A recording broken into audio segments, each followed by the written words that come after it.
ഇത് mass Motors Manjappuram നമ്മുടെ Honda dazzler വണ്ടി വർക്ക് കംപ്ലീറ്റ് ആയിട്ടുണ്ട്. അപ്പോൾ അതിനകത്ത് നമുക്ക് ചെയ്തേക്കണ വർക്ക് എന്ന് പറഞ്ഞു കഴിഞ്ഞാൽ നമുക്ക് അതിൻ്റെ എഞ്ചിൻ വർക്കാണ് മെയിനായിട്ട് വന്നേക്കണത്. അതിൻ്റെ ഓയിൽ നല്ല രീതിയിൽ കയറി കത്തണുണ്ടായിരുന്നു. അപ്പോൾ അത് സിലിണ്ടർ മാറ്റാൻ വേണ്ടിയിട്ട് അഴിച്ചാണ്. അപ്പോൾ ഓൾറെഡി ക്രാങ്കിൻ്റെ പ്ലേ ഉള്ളതുകൊണ്ട് ഫുള്ളായിട്ട് അഴിച്ച് നമ്മൾ ക്ലിയർ ചെയ്ത് സെറ്റ് ചെയ്തിട്ടുണ്ട്. എഞ്ചിൻ്റെ ഭാഗം പക്കയായിട്ട് ചെയ്തിട്ടുണ്ട് കേട്ടോ.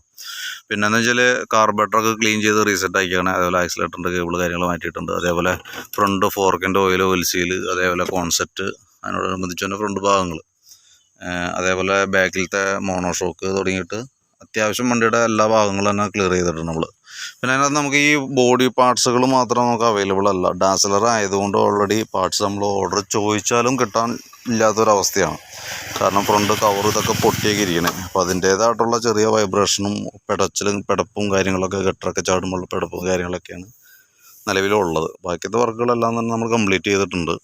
പിന്നെ നമുക്ക് ഓയിൽ ചേഞ്ച് കാര്യങ്ങളൊക്കെ വന്നത് ഇനിയിപ്പോൾ നെക്സ്റ്റ് 1000 കിലോമീറ്റർ, ആദ്യത്തെ 1000 കിലോമീറ്റർ കഴിഞ്ഞ് കഴിയുമ്പോൾ നമുക്ക് അതിൻ്റെ ഓയിൽ മാറണം. അതേപോലെ തന്നെ ഓയിൽ ഫിൽട്ടർ ക്ലീൻ ചെയ്യണം. അത് കമ്പൽസറി ആണ് കേട്ടോ. അതായത് നമ്മൾ പുതിയ വണ്ടി എടുത്ത് കഴിയുമ്പോൾ ഫസ്റ്റ് സർവീസ് ഒരു 1000 കിലോമീറ്ററിനുള്ളിൽ ചെയ്യണം എന്ന് പറയുന്നത് പോലെ തന്നെ നമുക്ക് അത് കമ്പൽസറി ആയിട്ട് നമുക്ക് ചെയ്യേണ്ട ഒരു വർക്കാണത് കേട്ടോ. അപ്പോൾ അത് നമുക്കൊന്ന് കറക്റ്റായിട്ട് നോക്കിയിട്ട് ചെയ്യണം. 1000 കിലോമീറ്ററാണ് ഫസ്റ്റ് വരാം, അല്ലെങ്കിൽ ഒരു മാസം, ഇന്നത്തെ ഏതാണോ ഫസ്റ്റ് തന്നെ. അപ്പോൾ നമുക്കത് കംപ്ലീറ്റ് ആയിട്ട് ചെയ്യാം. പിന്നത്തെ ഓയിൽ ചേഞ്ചും മെയിൻ്റനൻസും കാര്യങ്ങളൊക്കെ നമുക്ക് നെക്സ്റ്റ് 3000 കിലോമീറ്റർ അല്ലെങ്കിൽ 4 മാസം ബേസ് ചെയ്തിട്ട് പോവാം.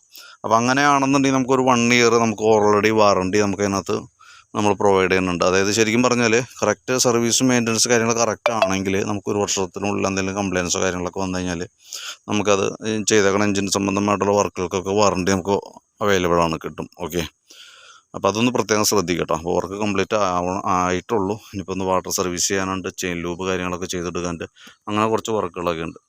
പിന്നെ ചെയിൻ്റെ പാഡ് കാര്യങ്ങളൊക്കെ നമുക്ക് സെറ്റ് ചെയ്യാനൊക്കെ ഉണ്ട് കേട്ടോ. അപ്പോൾ ബില്ല് കാര്യങ്ങളാവണതിൻ്റെ അനുസരിച്ചിട്ട് ഓഫീസിൽ നിന്ന് കോൺടാക്ട് ചെയ്തോളൂ. ഓക്കെ.